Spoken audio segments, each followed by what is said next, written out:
Hello, welcome back to the Chronicles of a Ghanaian Diaspora, and there's the return. Thank you so much for tuning in again. I'm just doing this quick video in reaction to an article I read this morning on my Joy Online. So, the topic I'm going to talk about today is something that I have tried to avoid in the past, but have come to realize that by virtue of the issues that I talk about on this channel, i.e., migration and development, the diaspora, healthcare professional and educator, and what we are doing in terms of contributing back to healthcare and education in Ghana. So, obviously, there is travel involved in everything that anybody who wants to contribute towards healthcare or education back in Ghana. There is travel involved, and therefore I think it's pertinent to talk about this or share my thoughts on this particular topic. Now, one of the things that I love is reading, and I read a lot, and it's one of the things that I think my late father saw the potential in me, and so from a very early age he encouraged me to read. So I read a lot about anything. And also, those who know me know that I am very reserved. I'm very quiet. I don't even know how I ended up on YouTube. And from my experience, what can I can describe it as is a pregnant woman who is due, who is at term, and it's time for her to deliver. And no matter what, the baby must come out. So that describes how I came onto YouTube. It came to a time that what I knew there was something that I had to share. And so that's how I came about in YouTube. So back to the topic.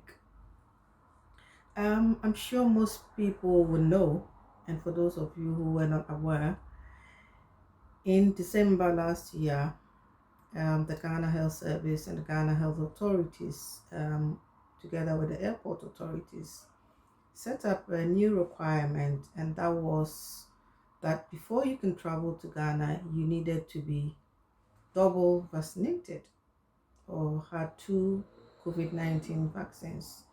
And without it, you cannot go to Ghana or you will not be permitted to enter. And so this has been a topic for a lot of discussions, in many quarters. And just to clarify, this video that I'm doing is not about, whether it's right to be vaccinated or not, or who is right or who is wrong. But I also believe that as we read and more data coming out, people have valid reasons and valid concerns why they would not want to be vaccinated. And so that is not to say that vaccines are not good. We all know that vaccines work. Vaccines have helped us from time immemorial, and they've helped us to avoid so many diseases. So we know they're great. But then again, with this particular one, we also know that there are, valid concerns and reasons why people don't want to take it.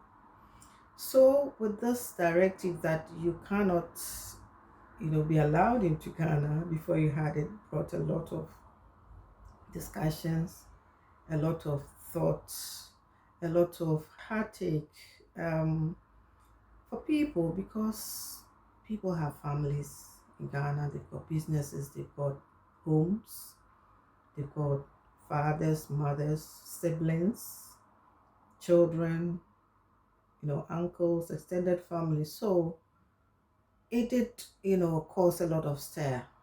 And so For me and for many other colleagues that I'm aware of, and for other people, people have been following this and thinking, you know, what are the real benefits, or what are the advantages and disadvantages of this requirement? So, what's the latest news? So, I read that the Ghana Health Service have actually revised this rule.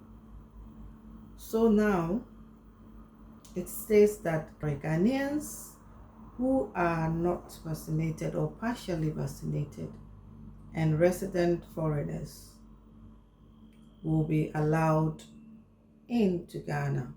And so that requirement will no longer be the case. And it also states that the people who the restriction or the requirements still apply to will be offered or will be expected to have the vaccine on arrival, and if they refuse, they will be subjected to a 7-day quarantine at their own cost. Now, it brings up a lot of questions, and I hope that in the coming days there will be more, there will be clearer guidance in terms of what is expected. So a lot of questions come to mind. I know that when the requirement was in place, airlines who brought people who were not vaccinated were charged $3,500. So, the question is, are they still charging airlines? And the people who will be required to quarantine, will it be that you have a test at Kotoka again, at Kotoka International Airport? And if you are negative, do you still have to quarantine? So there's so many questions that has come up or come to my mind, and I'm sure it will be the same questions in other people's minds. So yeah, the good news is this restriction has been revised and is still under constant review. So I would say this is a step in the right direction. Let us know if you have any questions or comments on this whole revision on this requirement. Thank you for watching.